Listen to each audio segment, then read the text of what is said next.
Hey, what's going on, guys? In today's video, we are going to be checking out the new Diamond Select release, Guardians of the Galaxy Star-Lord, along with Rocket Raccoon.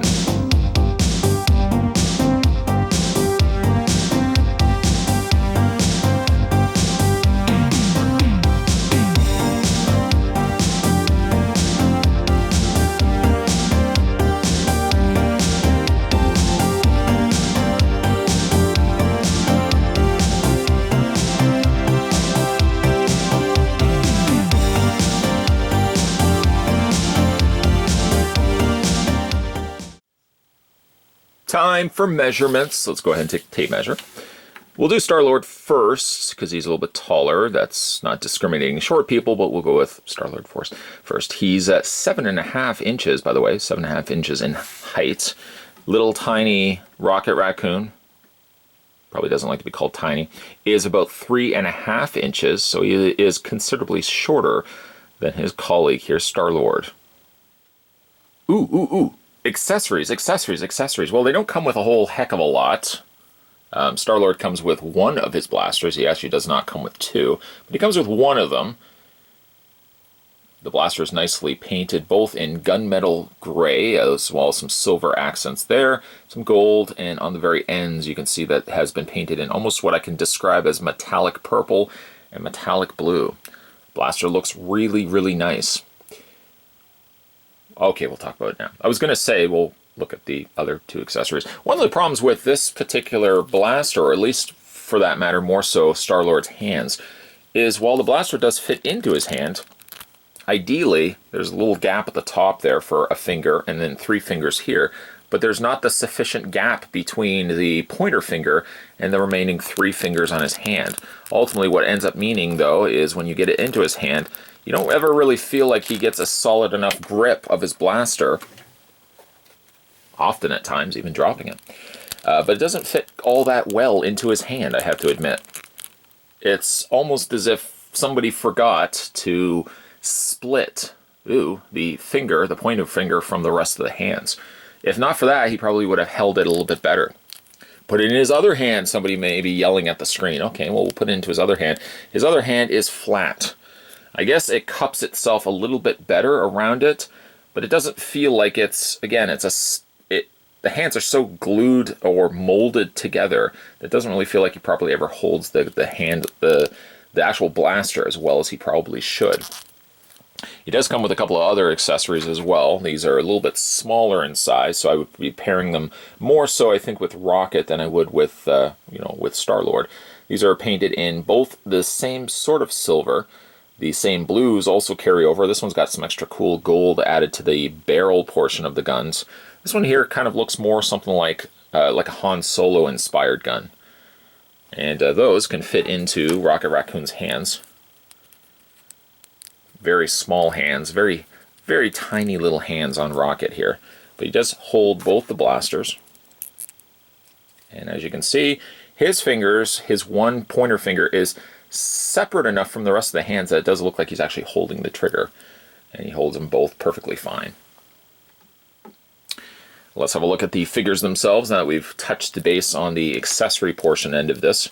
Star-Lord here is looking very dapper, I have to admit. He looks quite good. Also picked up the Disney Store exclusive of this guy a few moons ago, and have had a look at him. Although that one I think was the more comic-themed versions. And of course, these are the the more live action. Face sculpt, he doesn't really have a face sculpt. He's got a mask sculpt. Mask sculpt is good.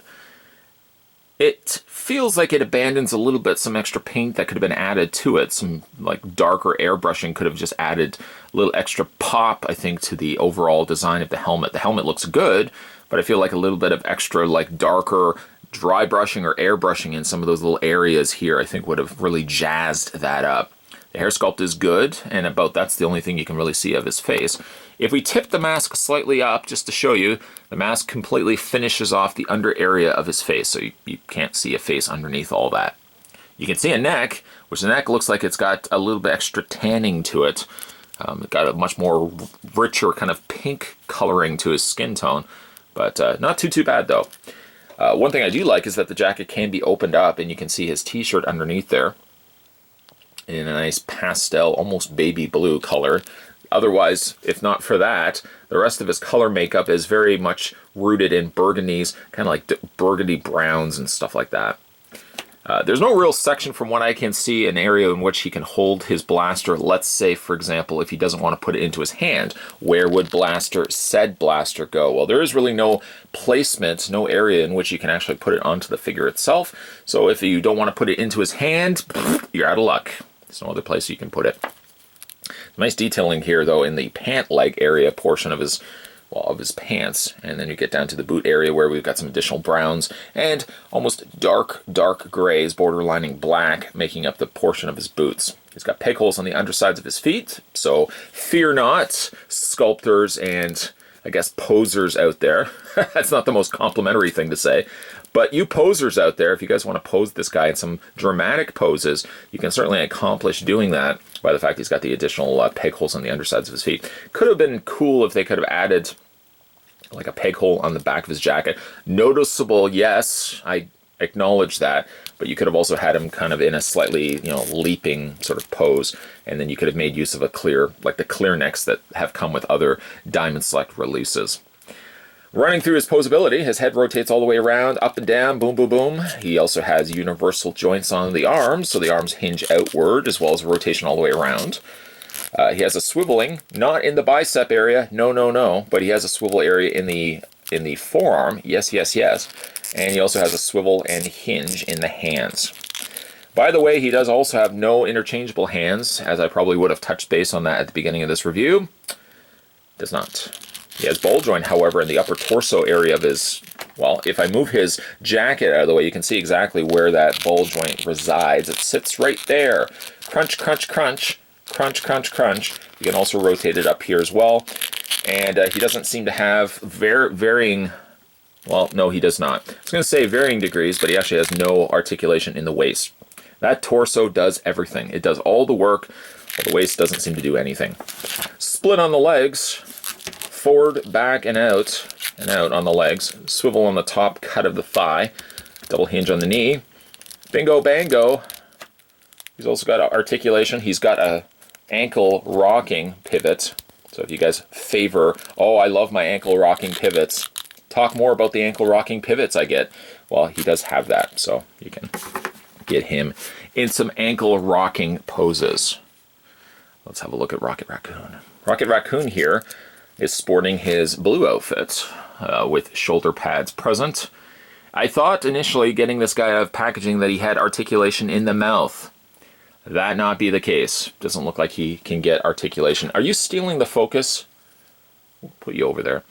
He does not have articulation in the mouth, although it looks like he should.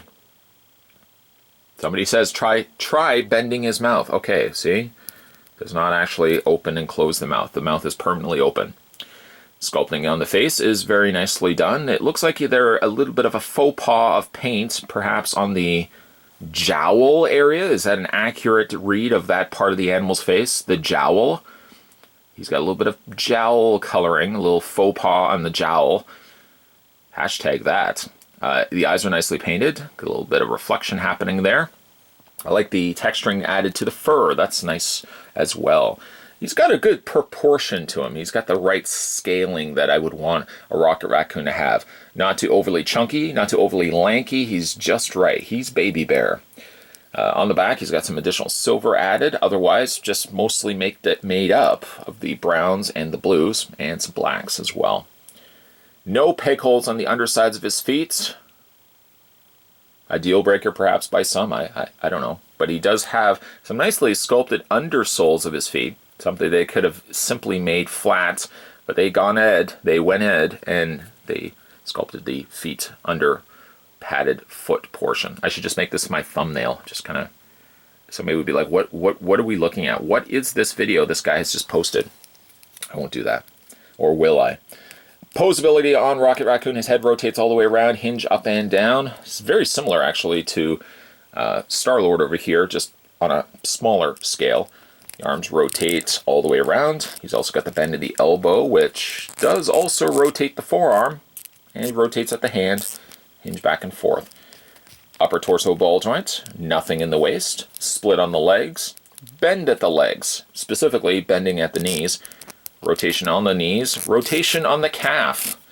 It's got a rotation on the knee, rotation on the calf. Let that sink in for a second. Okay.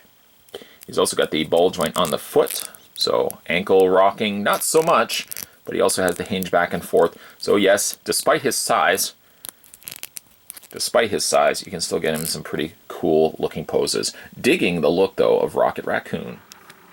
During this review, we have bared witness to some glorious specimens from the folks over at Diamond Select. I really did like these figures all around. There's not really a whole heck of a lot I could nitpick about these pieces, other than the fact that maybe Star-Lord's hands could have held the blaster a little bit better, and maybe he could have had two of them except for one. The paints are generally pretty good on these. Star-Lord could have afforded a little bit of airbrushing, some darker airbrushing areas for his mask, but otherwise I really love how these turned out.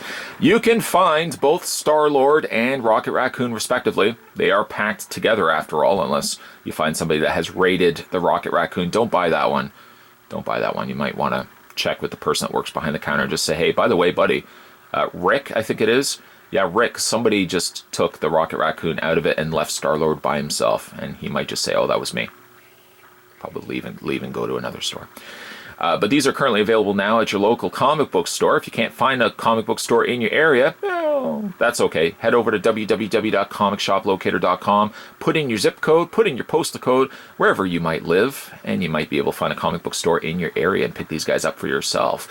If you also haven't had a chance to hit that little subscribe button down below, oh, butters. Hit that little subscribe button down below, guys. More videos will be coming your way. If you also want to go back and check out some of the Diamond Select releases that I've done in the past, there is a playlist. I always sound like a broken record by saying this. There is a playlist on this channel that you can go and check out said reviews of said line by said company. There's a whole lot of saids. I really didn't give away much there. Thanks for watching, guys. Certainly more videos to come. I'll see you guys next time. Ta-ta for now.